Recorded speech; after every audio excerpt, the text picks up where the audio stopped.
With regards to the increase in domestic violence that we've seen, particularly since COVID restrictions have been imposed, we've seen a significant increase in what's described as coercive control. So I suppose generally the traditional domestic violence images would be of shouting and screaming and physical assaults, and guards being called, and general hysteria. Coercive control is a very sneaky, subtle bullying type of control that takes over silently, sometimes within a house where to the outside it appears that there's absolutely no problem.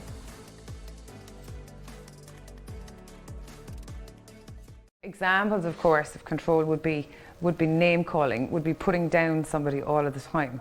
Now, obviously people are going to have moments where they don't get on and there's going to be things said. Coercive control is not that. Coercive control is exactly as it said. It's control by one person of the other through subtle bullying, constant put downs all the time.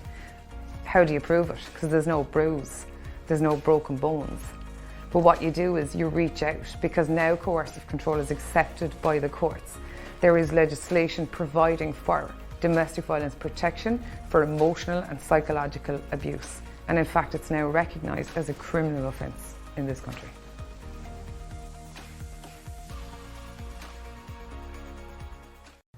So once the solicitor's role is engaged with regards to family law, there's a sudden rush with regards to the start of the process. And there's lots of paperwork and there's lots of questions and there's lots of filing of financial statements. And while that's very much part of the court process, and you're kind of probably going through it in a very kind of a robotic sense because this needs to be done by a certain date for the court or for the lawyers or for the barristers, you've got to remember that behind all of this is a relationship breakdown. So you've got to keep focused on your priorities so much as you can, or things will go so off course, and that's where it really gets hard for clients.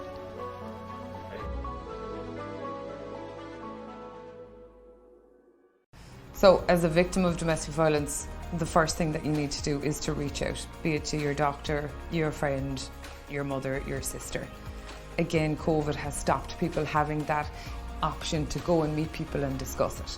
So when you go to court, it's a very private, it's a very dignified process. You are on your own in the courtroom, just with the judge and the registrar. It's not a public court. There's no intimidation. There's no room for fear in the court. The reason that you're there is because you've lived with that fear.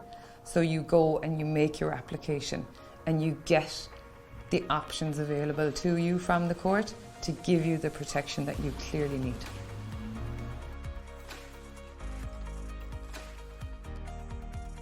This is a huge emotional roller coaster for a client. So it's not for me to be your best friend during this journey. I have to remain objective. I'm not going to agree with everything that you ask us to do. I will agree to some things. We're aware of the requirements of the court process. That's here for us to do. You need to know that we're going to be objective.